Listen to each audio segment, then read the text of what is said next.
Come back to the WordPress dashboard. Select Begin installing the plugin on top of the plugin page. Install and activate the Contact Form 7 plugin. Then click the Return to the required plugin installer. Then select both the plugins and activate them. Now navigate to the Plugins section, and activate the WooCommerce plugin. Initially, you can skip the Setup Store details.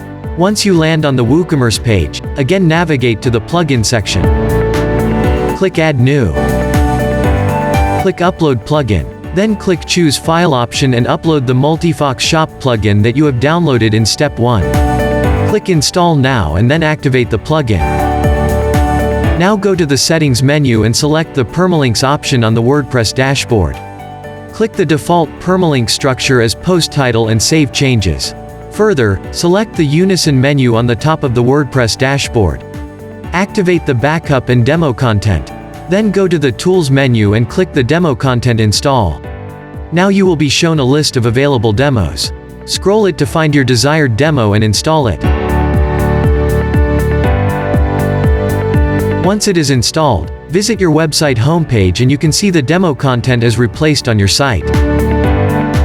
Kindly note the images are blurry because they are copyright images.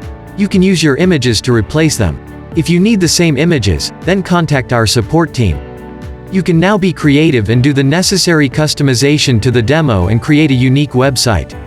Thank you for watching. We hope Multifox will save your time and money to bring success to your business.